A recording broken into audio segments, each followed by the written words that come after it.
The air in Minjun Kang's penthouse office was a sterile, refrigerated thing, smelling faintly of ozone and expensive leather. It was an atmosphere Lena Roberts had learned to breathe, but it never felt like oxygen. For 8 hours a day, 5 days a week, she was the silent, efficient extension of the city's most feared and enigmatic figure.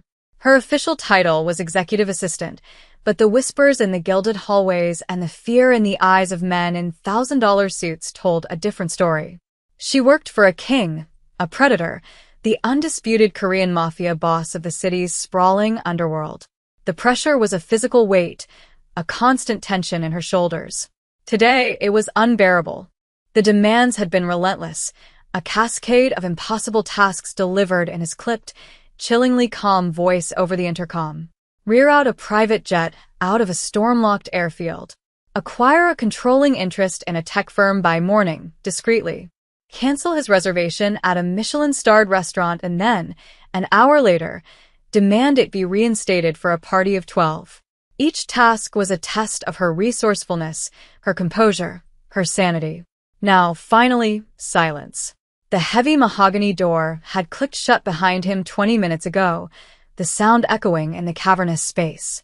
Lena was left in the aftermath, a battlefield of paperwork and blinking notifications, under the silent judgment of the city's skyline through the floor-to-ceiling glass.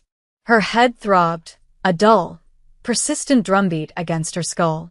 She pushed her chair back, the soft whir of the casters on the polished marble the only sound.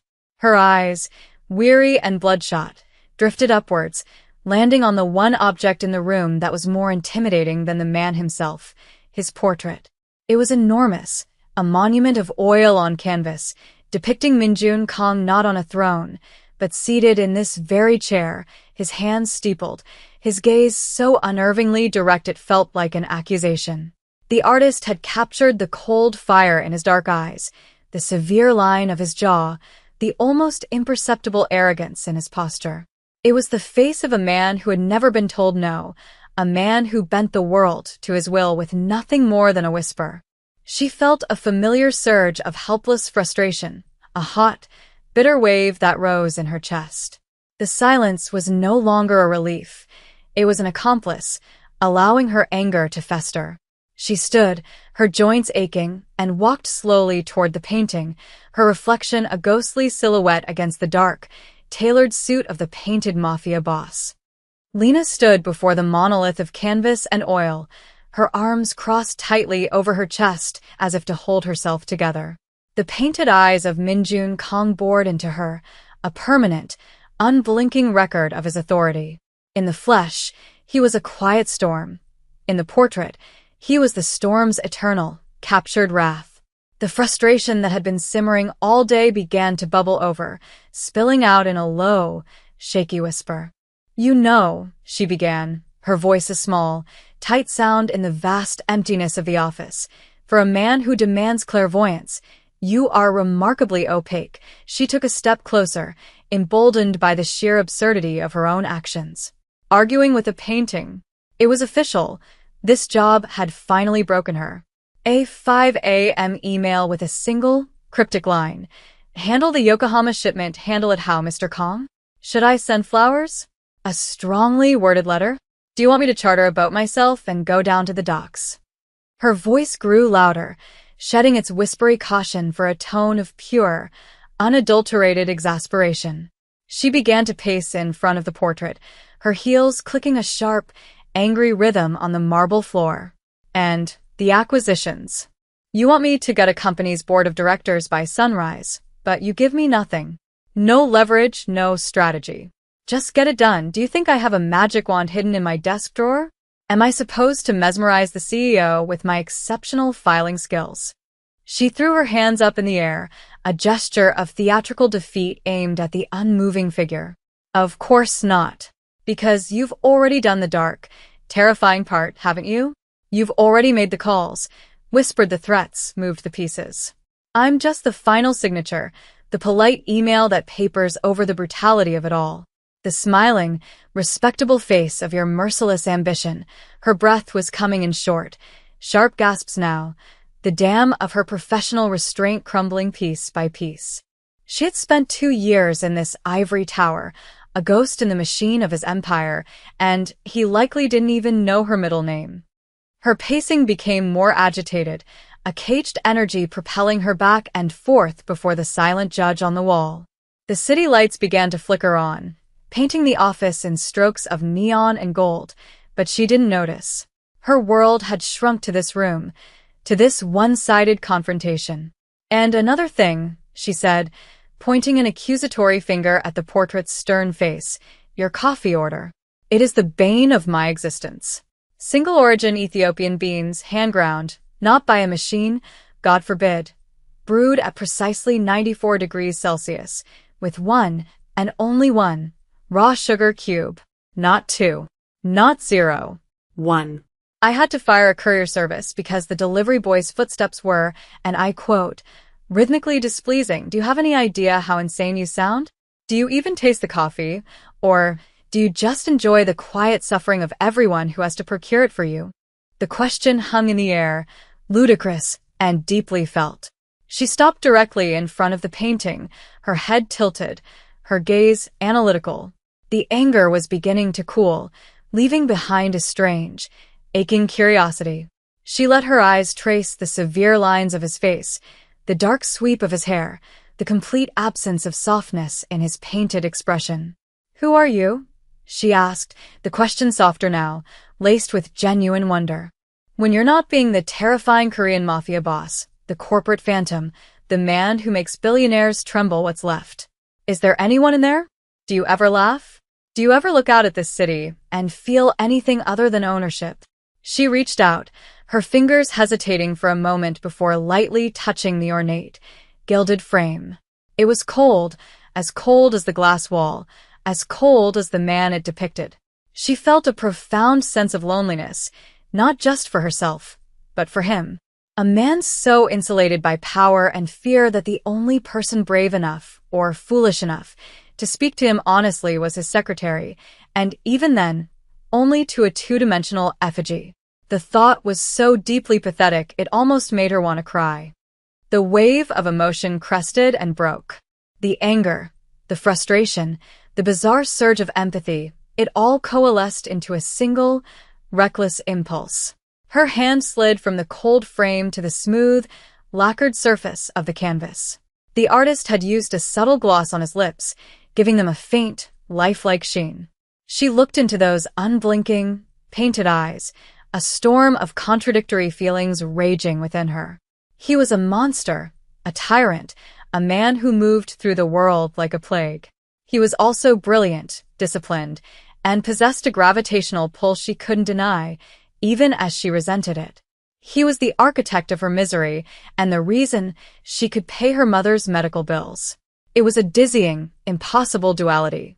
"You are the single most infuriating, demanding, and captivating man I have ever met," she whispered, her voice thick with a confusing mix of resentment and fascination. "And I don't know whether to scream at you or," she couldn't finish the sentence. The words wouldn't come, so she acted instead. It was a gesture of pure, unadulterated madness. A final, defiant act against the silent, oppressive power he held over her life. Rising onto the tips of her toes, Lena leaned forward, closing the small distance between her and the painting. She pressed her lips against the canvas, a firm, mockingly passionate kiss planted directly on the mouth of the painted Korean Mafia boss. The act was absurd, a release of tension so profound it left her feeling lightheaded. It was a joke, a fit of pique, a secret rebellion no one would ever see. The faint smell of oil paint filled her senses. For a split second, there was only the smooth texture of the canvas and the frantic beating of her own heart. Then, from the shadowed archway that led to his private study, a sound. A soft, almost imperceptible scrape of a leather shoe against marble. Lena froze, her lips still inches from the portrait. Her blood ran cold. Slowly, she pulled back and turned her head. He was there. Not the painting. The man. Minjun Kong stood motionless, a dark silhouette against the dim light of the study, his hands in his pockets. His face was unreadable, a mask of calm, but his eyes, his very real, very alive eyes, were fixed on her, and she knew, with a certainty that stole the breath from her lungs, that he had seen everything. Minjun had returned for the schematics of the Nakatomi acquisition, a detail too sensitive to leave in the office overnight. He had entered through his private study, expecting the main office to be empty, save for the faint glow of his assistant's computer monitor. He had been about to call out to her when he heard her voice, small and tight with an emotion he rarely encountered, genuine anger, directed at him. He had paused in the archway, cloaked in shadow, his curiosity piqued.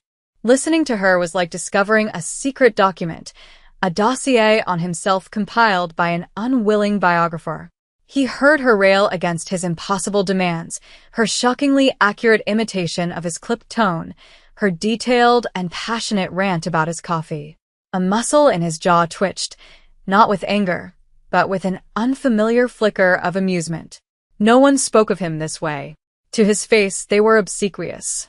Behind his back, they whispered in fear. But this was raw, unfiltered, and astonishingly brave, even if its intended audience was inanimate. He had remained still, an observer in his own life, as her tirade softened into something more philosophical, more personal. "Is there anyone in there?" Her question echoed in the silent chambers of his own mind, a question he hadn't allowed himself to consider in years. He had built this empire, this fortress of power, by systematically dismantling the man he used to be, replacing him with the cold, efficient machinery of the Korean Mafia boss. Then came the kiss. He watched her rise onto her toes, her form silhouetted against the glittering city, and press her lips to his painted image. The gesture was so profoundly unexpected, so utterly bizarre, it short-circuited every protocol in his mind. It wasn't an act of seduction, nor was it one of pure adoration. It was something far more complex, an act of defiance, of frustration, of a strange intimacy born from forced proximity and shared silence. It was the most honest thing he had witnessed in over a decade. He felt a crack appear in the icy facade he so carefully maintained.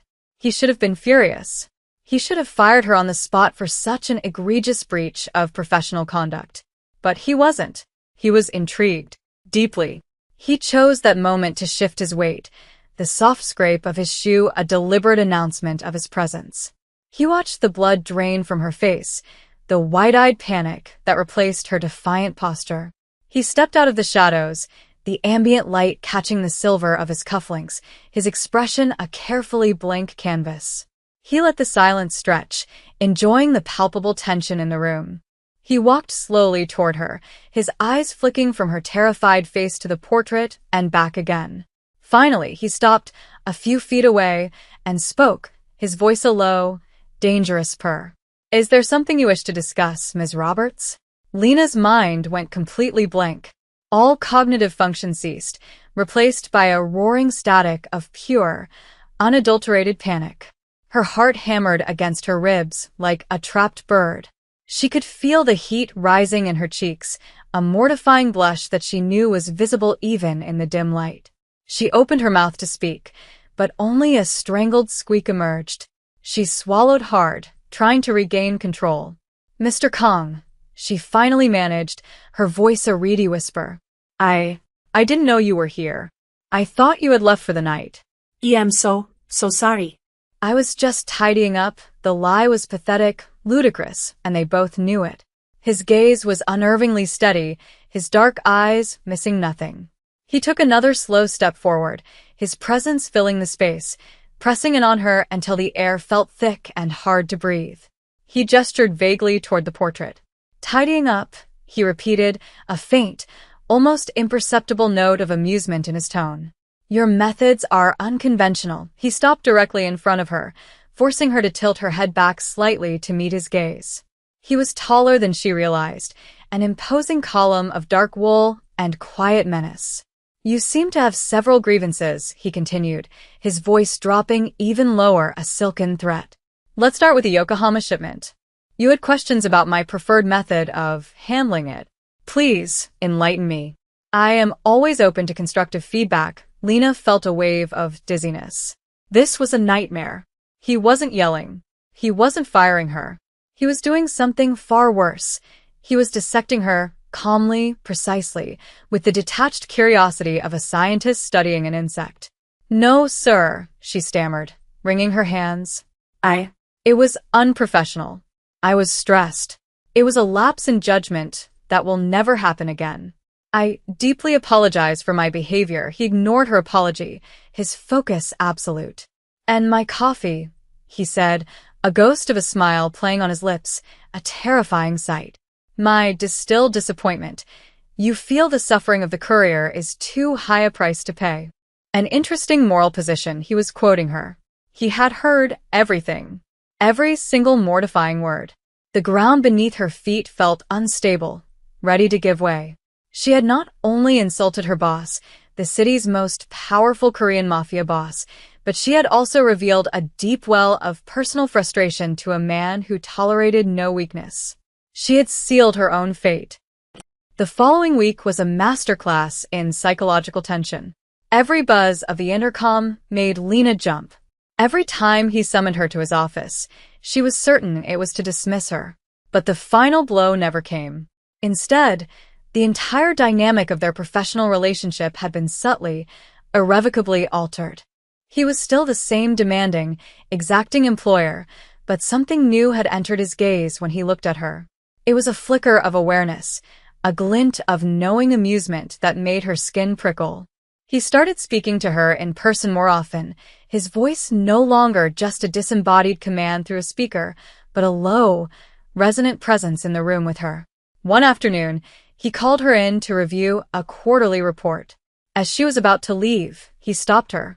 "Ms. Roberts," he said, not looking up from his computer. "The charity gala next month. The board has selected a Starry Night theme. Is that not derivative?" The question was so unexpected, so mundane. It caught her completely off guard. He was asking for her opinion. I suppose it has been done before, sir," she said carefully. He finally looked up, his eyes locking with hers. "What would you suggest?" Lena's mind raced. "Perhaps City of Gold," she ventured. "Playing on the skyline, the lights. It's modern, sophisticated." He considered this for a moment, a thoughtful, unnerving silence filling the room. "Acceptable," he finally conceded, turning back to his screen. "Inform the board." That small exchange felt more significant than any multi-million-dollar deal she had ever helped facilitate. This shift did not go unnoticed. Jae-wook, Min-jun's cousin and a man whose ambition was as sharp and obvious as his designer suits, observed their interactions with a hawk's intensity. He cornered Lena by the elevator one evening. "You seem to have captured the boss's attention," Jae-wook said, his smile a predatory slash. "Quite the accomplishment. Do be careful. His interest can be as fleeting as it is intense." The warning was clear, laced with a venomous jealousy that made Lena uneasy. The next day, Min-jun's test of her escalated. He handed her a thick, leather-bound file. It wasn't a schedule or a contact list. It was a prospectus for a new logistics company. "Read this," he ordered. "Tell me what you think." "I want a perspective unclouded by greed or fear." He was bringing her closer to the heart of the machine, and Lena couldn't decide if it was a promotion or a death sentence. The crisis arrived without warning, a silent tremor that threatened to bring Min-jun's entire empire crashing down. It began with a series of minor but inexplicable setbacks. A key shipment was impounded at the port due to an anonymous tip. A city councilman, long in Min-jun's pocket, suddenly switched his vote on a crucial zoning permit. These were not coincidences. They were calculated strikes, evidence of a traitor in his inner circle. For days, a palpable tension gripped the penthouse office. Min-jun was a phantom of controlled fury, moving through the rooms with a predator's lethal quiet. His trusted lieutenants, men with scarred knuckles and dead eyes, were summoned for hushed, brutal meetings from which they emerged paler than they entered. He was hunting the snake in his garden, and his methods were ruthless. The betrayal was finally traced back to its source, Jae-wook. His cousin had been systematically leaking information to the rival Park clan, feeding them the weaknesses in Minjun's operations in exchange for a promised seat at the head of a new, unified organization. The final piece of his treachery was a business proposal he had championed for weeks, the acquisition of a small shipping company called Triton Logistics. It was meant to be the Trojan horse, the legal instrument through which the parks would gain a controlling foothold in Minjun's primary legitimate enterprise. Minjun was now isolated. Every man in his inner circle was now a potential suspect, tainted by their association with Jae-wook. He couldn't trust their counsel or their analysis. His usual tools, intimidation, violence, fear, were too blunt for this. He needed subtlety, a fresh pair of eyes that could see what his hardened soldiers could not. Late one night, long after the city had gone to sleep, he called Lena to his office. The room was dark, illuminated only by the soft glow of a single desk lamp that cast long, menacing shadows across the walls. He stood by the window, looking down at the glittering sprawl below. He didn't turn when she entered. "I require your assistance," he said, his voice flat, devoid of its usual authority, replaced by a weary gravity. "I need someone who is not part of my world. Someone whose loyalty is not a currency to be bought or sold. I need to know, Ms. Roberts, can I trust you?" Lena's heart pounded in her chest, a frantic drum against the sudden, heavy silence. The question was not a request, it was a weighing of her soul. In his world, trust was a commodity more precious and more dangerous than gold. To be trusted by the Korean Mafia boss was to be brought into the darkness, to stand on the edge of a precipice from which there was no retreat. But looking at his solitary figure outlined against the city lights, she didn't see the fearsome crime lord. She saw a man utterly alone, betrayed by his own blood. The memory of her foolish, one-sided conversation with his portrait flashed in her mind. She had demanded to see the man behind the mask, and now here he was. Her fear was a cold knot in her stomach, but beneath it was a surprising, unshakable resolve. "Yes, Mr. Kong," she said, her voice clear and steady. "You can." He finally turned, his face half in shadow, his eyes searching hers for any sign of deception. He seemed to find none. He gestured to the thick file on his desk, the Triton Logistics proposal. The same one he had given her before. Jae-wook was passionate about this deal. "My men have reviewed it. They see a profitable acquisition. I see a knife in my throat. I need you to find the blade." For the next 48 hours, Lena worked with a singular, feverish focus. She wasn't a gangster or a forensic accountant, but she was meticulous, intelligent, and, as Minjun had surmised, unburdened by the violent calculus of his world. She didn't look for threats of violence or hidden allegiances. She looked for what she knew: loopholes, clauses, and the subtle architecture of contractual language. She read every line, every footnote, every appendix. On the second night, fueled by coffee that she brewed herself, she found it. It wasn't in the main body of the contract. It was a barely noticeable addendum to a subclause on corporate governance, an article detailing the procedure for a tie-breaking vote on the board. The language was dense, deliberately convoluted, but the meaning was clear. In the event of a deadlock, the deciding vote would be cast by an independent arbiter, an arbitration firm that, after a few hours of deep-level digging, she discovered was a shell corporation owned entirely by the Park family. It was the Blade, a perfectly legal, bloodless coup hidden in plain sight. She brought her findings to Minjun, her hands trembling slightly as she pointed out the innocuous-looking clause. He read it, his expression unreadable. Then he read it again, a slow, cold fury building in his eyes. He looked up at her, and in that moment, she saw the mask of the Mafia boss fall fully into place. It was terrifying, and it was magnificent. The aftermath was swift and silent. Jae-wook was summoned to a meeting from which he never returned. There were no public recriminations, no gangland wars that spilled onto the streets. Minjun's retribution was a quiet, surgical excision, a message sent not with a shotgun blast, but with a terrifying, deafening silence that echoed through the city's underworld.